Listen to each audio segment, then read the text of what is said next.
On the Falcons side of it, guys, the good Bijan Robinson scores 2 rushing touchdowns inside the 5-yard line. A lot of them have been poached by Tyler Algier. 104 rushing yards, 39 receiving yards. A lot of these yards were in the first half of this game, though. And the not-so-good news besides that, Michael Penix Jr. reportedly suffers a season-ending injury. This is from Adam Schefter. He's going to seek a second opinion, but the early look right now is that this is a season-ending knee injury. It's not encouraging. And Drake London is also hurt and could miss some time as well, as you see from Ian Rappaport. So the Falcons right now very banged up. Michael Penix down for the year. As for Drake London, he suffered a PCL sprain. He's going to be out this week and potentially more. So Atlanta very shorthanded right now, Matthew. Yeah. Well, they've got the Kirk Cousins, Kyle Pitts connection, which has worked so well in the past, so they've got that to lean on. I thought going into Ray McLeod, where are you at? He's gone. I know. Yeah, he's not there anymore. They got to bring him back. They got to find him. Yeah. I thought maybe going into the Dolphins game where Cousins started, that maybe because Cousins was very good fantasy-wise the first 8-9 weeks of last season. Yeah, he's fine. Then he hurt his elbow against the Saints. Yeah, and he was a Bucks merchant, right? Yeah, he's that's what it was. 2 games against the Bucks. Yeah. Total Bucks But he was merchant. still able to put up 500 yards in an NFL game. Right. But he did not look good against the Dolphins. He did not look good against the Panthers. Let's just be I think it's just done. the end. Yeah, I think it's just done. Some of the passes that he was throwing yesterday, and with no weapons as well, with Drake London out. I mean, it's Bijan and kind of again, Algier. he might you know, he probably didn't. He might be a little bit rusty. Didn't get the first team. I do believe. The issue is though he did against the Dolphins, and it was even worse. That's where I'm going. Is what I was going to say. Is look, I do think, there's.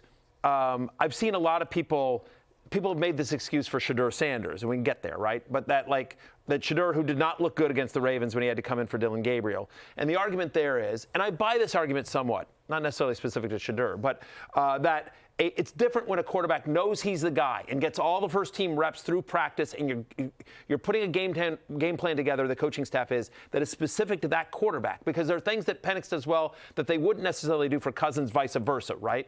And so I think going into this week, Cousins, who hasn't played very much this year, you know, the game plan was designed around Penix, and he didn't get a lot of first team reps. All that said, there's literally nothing we've seen in the past calendar year that makes you think, oh, Kirk Cousins is suddenly going to be the guy that we saw a couple of years ago, the guy that, you know, was so good in Minnesota.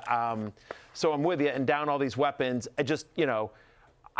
To me, the big thing is that Tyler Algier is going to have legit RB2 value, because it's going to be all Bijan. Right. They might run the ball 35 times. Yep. I don't know what else you're doing. Jonathan Medici, is this stock up or stock down for Robinson? I think it's stock up just because there's no one left on the team. And Drake London had such a high target share. Bijan Robinson might be the most targeted player. That's what I was offense thinking. going for. I think he's probably the favorite to be. And he's also clearly going to get carries en masse as well. So, yeah, I think kind of the issue with Cousins is very 27 touches for Bijan in this game, you know, that Cousins came into as well. 2 touchdowns. Also 3 goal line attempts. So thank God they actually used Bijan Robinson. What do you know? What an idea. The issue for me, Connor, with Cousins is very basic analysis, but the ball just doesn't zip anymore. It just floats. It just floats out there. Right, and the upper body injuries. The only thing I could say on is the Achilles, it's hard. He's stepping into it, even though it could.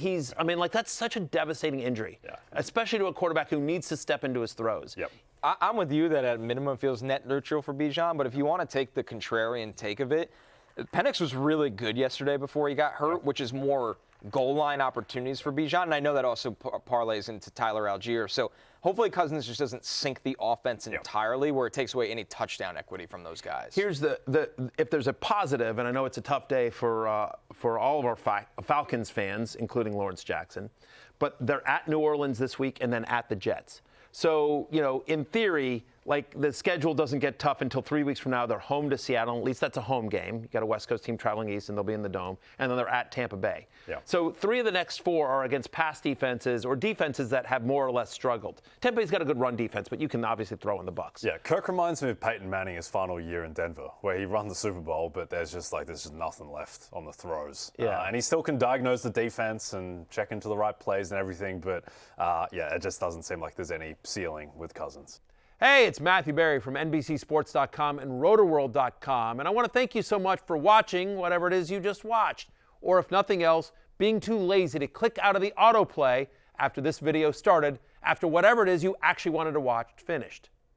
But now that you're here, I'd like to take a moment here to ask you respectfully now, okay? I'm asking you respectfully to subscribe to the NFL on NBC YouTube channel. You'll get the latest Roto-World fantasy news headlines, all sorts of great shows, including my own Fantasy Football Happy Hour. So go subscribe now. Again, I'm asking respectfully.